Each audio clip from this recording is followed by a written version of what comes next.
Salut à tous, c'est Franky Foot, j'espère que vous allez bien. On se retrouve aujourd'hui pour une nouvelle vidéo.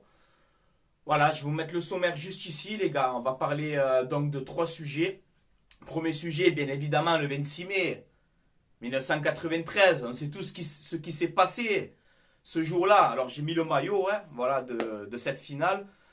Bon, je l'ai passé un peu à la machine, le droit au but, il est parti là-bas. Tu vois, il s'est enfui le droit au but. Mais voilà, c'est pas grave, il est un peu ancien. Donc voilà, en deuxième sujet, on va parler du passage de Pablo Longoria à RMC, dans Roten sans flamme. On va un peu analyser ce qu'il a dit. Et en troisième sujet, on va parler des rumeurs mercato. Voilà, de ces dernières rumeurs. Un peu de mauvaises nouvelles un peu partout concernant ce mercato. Voilà, donc, premier sujet, on y va direct. Bon anniversaire, hein. Voilà, ça fait 29 ans que l'Olympique de Marseille a remporté cette Ligue des Champions. On ne l'oubliera jamais, hein. Ça a marqué le foot français. Heureusement qu'on a gagné cette finale. On est le seul club en France à l'avoir fait. Donc, ben voilà, je tiens encore à remercier l'OM pour ça. Alors, j'étais né, moi. Je suis né en mars 93. Hein. Ils l'ont gagné en mai. Voilà, donc j'étais là. J'étais sur la terre. Je peux en parler. Je l'ai vu. J'avais 3 mois. J'étais dans le berceau comme ça. J'ai vu Boli. J'ai sauté et tout. J'avais 3 mois. Voilà. Non, mais voilà, c'est... Merci encore, voilà, bon anniversaire à l'Olympique de Marseille pour cette finale mémorable, hein, qu'on n'oubliera jamais. Regardez cette compo, regardez l'équipe qu'on avait, les gars, c'était impressionnant, cette équipe. Fabien Barthez, Basile Boli, Abedi Pelé, Didier Deschamps, enfin voilà, c'était une équipe énervée, hein. Ah, c'était bouillant. Hein. Donc voilà, ce but, hein, regardez ce but de Boli.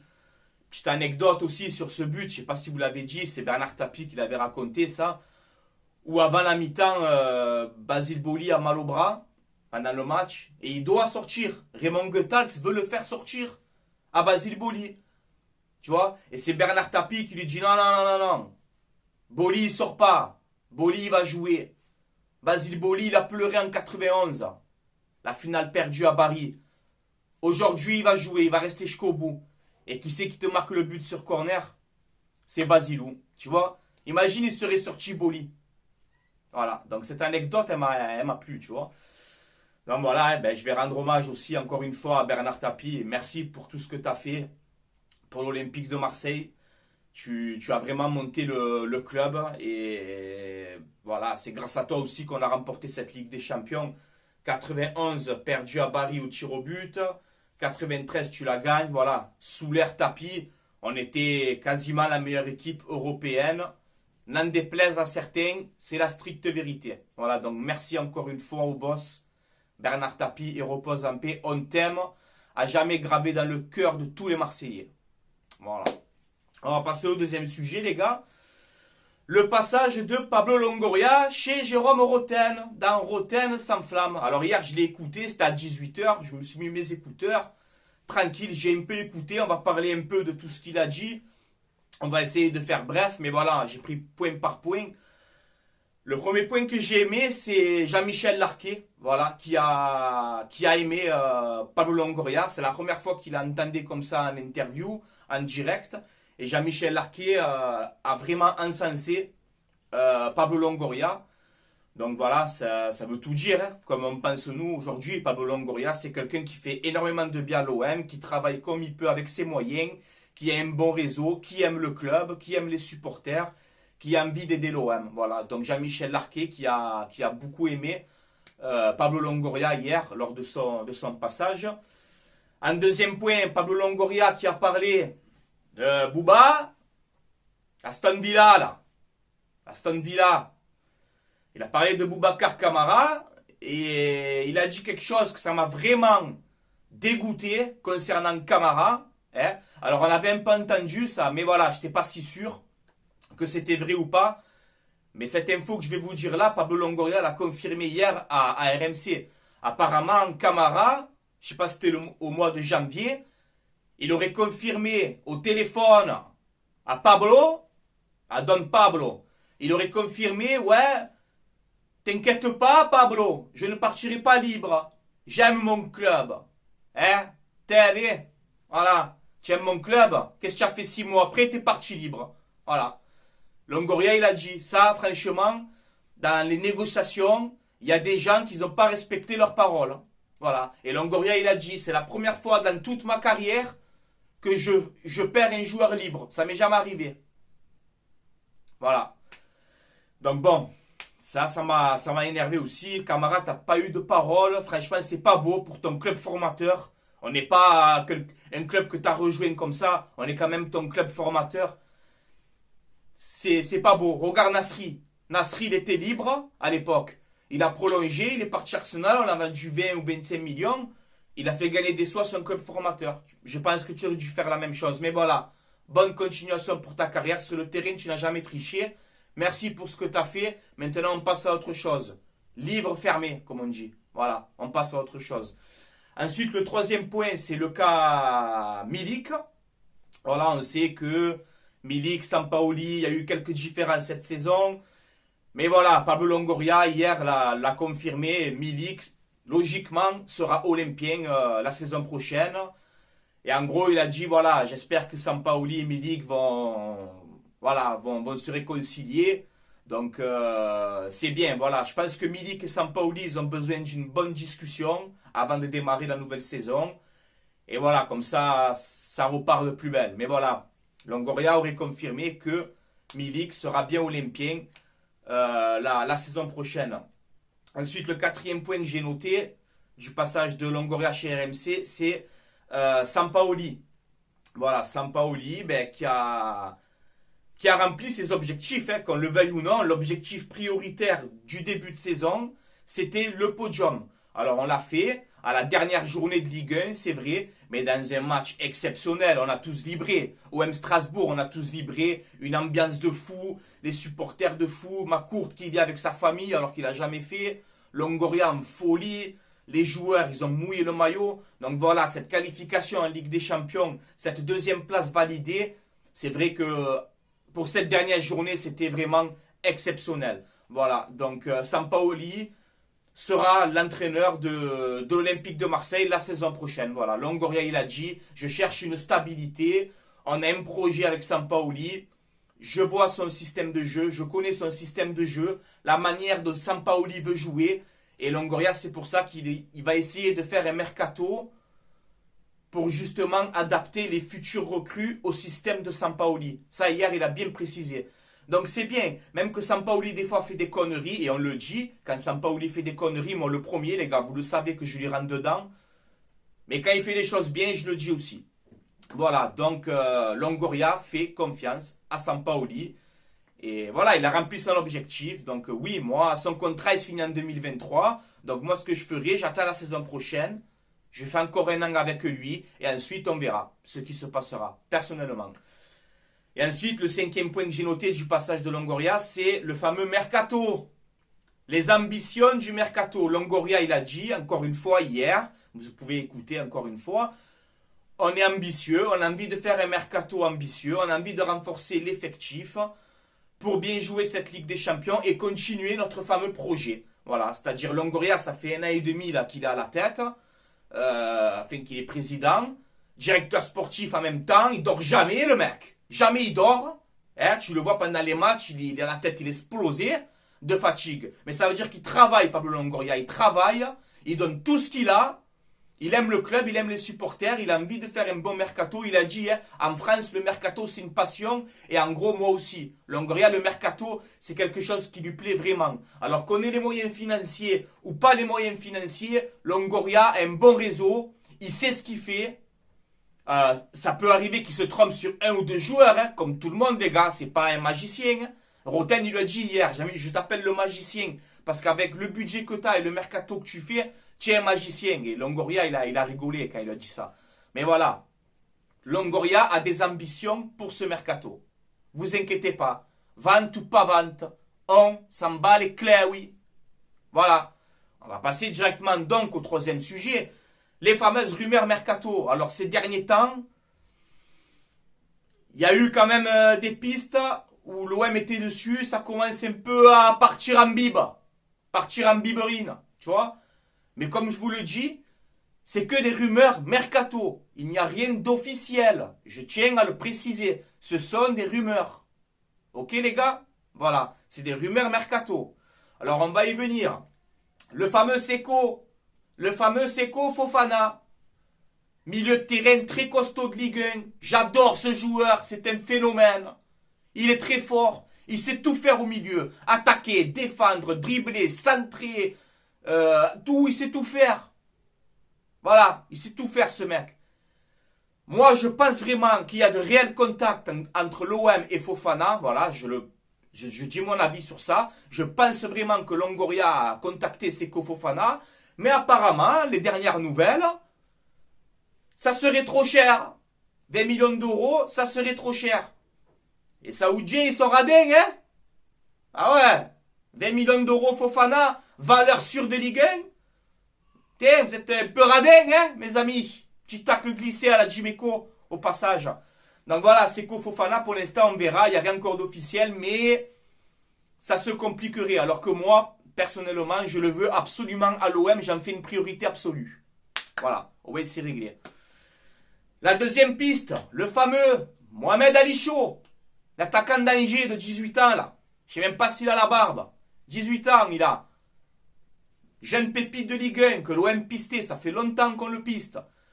On aurait vu ces derniers temps que ses agents étaient en Espagne, au Betis Séville là-bas.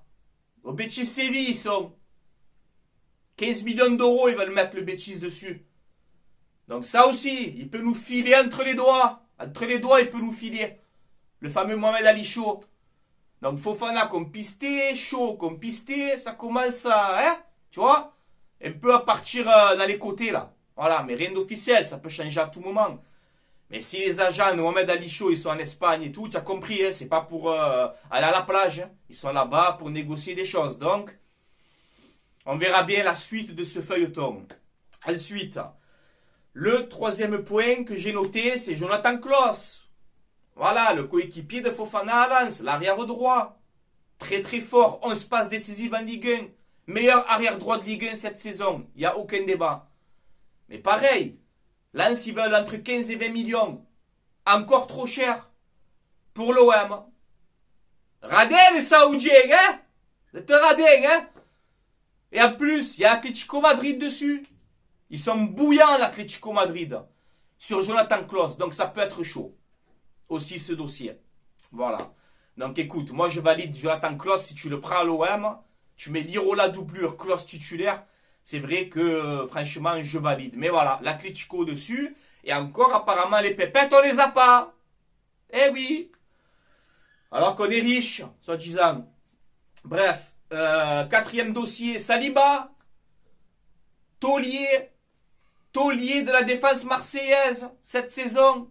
Prêté sans option d'achat, c'est un taulier, Saliba. Et j'ai vu qu'il est dans l'équipe U21 ou 22, je sais pas quoi, de l'année. Le mec, il est dans la même équipe que Haaland. En défense centrale. Il avait associé à Bardiol, le défenseur de Leipzig. Saliba, saison monstrueuse, à part un peu dans les grands matchs, un peu moyens, mais dans une régularité énorme. Saliba a mouillé le maillot. Il y a 3 ou 4 semaines en arrière, ça a été déclaré par lui-même. Il est parti voir Longoria en disant « Fais tout pour me garder, j'ai envie de rester. » Mais voilà, Arteta, il casse les couilles. L'entraîneur d'Arsenal, maintenant il le veut. Il veut l'intégrer dans la défense. Donc là, il est reparti là-bas, à Arsenal. Mais lui, Saliba, dans le cœur, il veut revenir à Marseille. Mais 30 millions d'euros, Saliba. Et apparemment, comme précédemment, on n'a pas les sous. Eh oui, on n'a pas les lovés. Donc Saliba, qu'est-ce qu'on fait? C'est bon? On abandonne. Moi, c'est Saliba et Fofana, c'est vraiment les deux priorités de ce mercato. Fofana, tu dois le prendre et Saliba, tu dois faire ton taulier de la défense. C'est le futur Varane. Et je pèse mes mots, je vous le dis, Saliba, c'est le futur Varane. C'est un monstre, on doit le garder absolument. Arsenal ne t'a pas fait confiance, Saliba. Ils t'ont prêté de partout à Nice, à Marseille. Ils t'ont prêté. Ils s'en foutaient de toi, Arsenal. Toi, tu es venu à l'OM, tu es titulaire indiscutable. Tu te qualifies pour la Ligue des Champions. Arsenal, ils sont en Europa League. Et en plus de ça, tu as connu ta première sélection en équipe de France grâce à qui, Saliba? Grâce à l'OM. Alors je sais que toi, tu veux rester, mais Arteta, tu nous fais chier. Voilà. Le message, il est clair, il est bien clair celui-là. Ah ouais, oh putain. Ensuite, 5e point, Kaletatsar. Kaletatsar, qui peut rejoindre son cousin, Camara, Aston Villa, maintenant qui s'intéresse à Kaletatsar. Alors on le sait, Kaletatsar, ça fait un moment qu'il doit partir, là il a la cote en première ligue, mais là Kaletatsar, il y a Aston Villa. Alors à l'époque c'était Newcastle, qui nous prenait tous les joueurs, il nous cassait les couilles, Newcastle, compagnie là. West Ham, tu sais, Payet et tout, maintenant c'est Aston Villa. Ça y est, c'est le nouveau... Ça y est, ils vont nous gonfler. Camara, Kaletatsar, ils veulent tout. Ils veulent tout l'OM. Steven Gerrard, on se calme. Hein? Très bon joueur de ballon, mais calme-toi avec l'OM. Hein? Ou viens entraîner l'OM, carrément, si tu veux tout le temps... hein? Prendre les joueurs de l'OM, viens si tu veux. Voilà. Ça sera plus simple pour toi. Tu vas prendre tous les joueurs de l'OM. Mollo. Hein, Steven? Ensuite, le 6e que j'ai noté, le fameux Isaac Touré, défenseur du Havre. Jeune pépite, 2 mètres, plus de 2 mètres.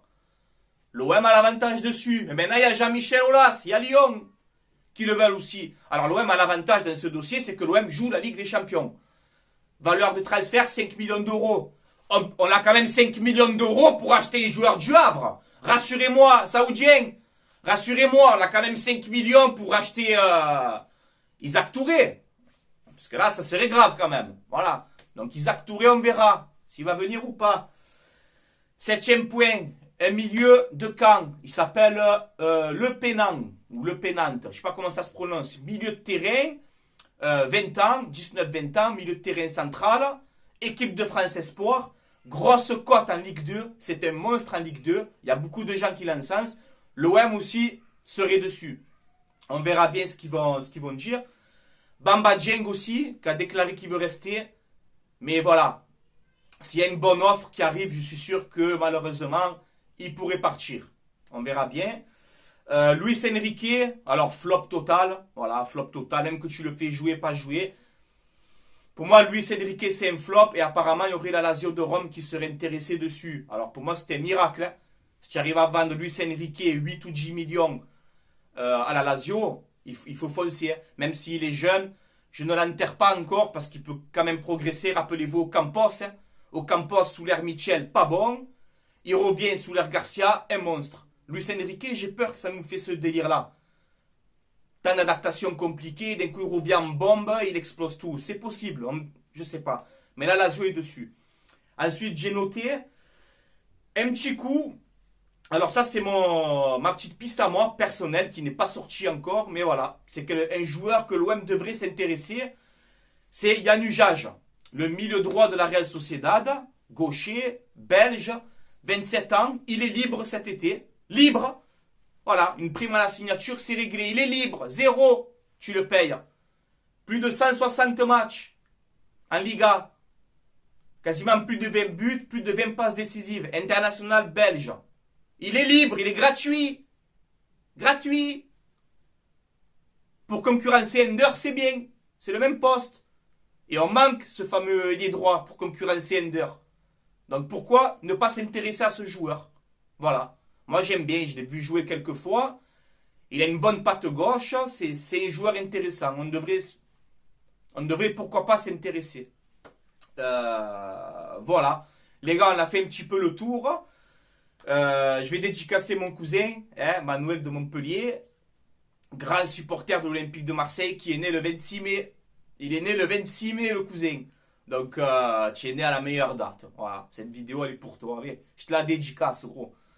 Voilà, et passe demain, on fait ça. Et voilà, les gars, donc on a fait un peu le tour. Dites-moi votre avis en commentaire, ce que vous en pensez de cette vidéo. J'ai tout bien noté, j'ai essayé un peu de faire... voilà, je prends mon temps pour faire les vidéos maintenant. J'essaie d'être le plus réaliste possible et voilà, le faire à la bien, comme on dit. Donc voilà, dites-moi en commentaire ce que vous en pensez de tout ce qu'on a dit dans cette vidéo. Et voilà, on se retrouvera sûrement samedi soir ou dimanche matin. Je ferai le débrief de la finale Ligue des Champions. Obligé quand même, Real Liverpool. je pense que je vous ferai ce débrief. Si vous voulez, confirmez-moi en commentaire, les gars, si vous voulez que je vous débriefe la finale de Ligue des Champions. C'est vous qui décidez. Voilà, moi je suis dégueu, moi. C'est vous qui décidez. Si vous me dites, Francky, vas-y, fais-la, je la fais. Si vous voulez pas, on ne la fait pas, les gars. Voilà. Allez, je vous laisse là. Allez, l'OM. À la vie, à la mort. Ciao, la famille.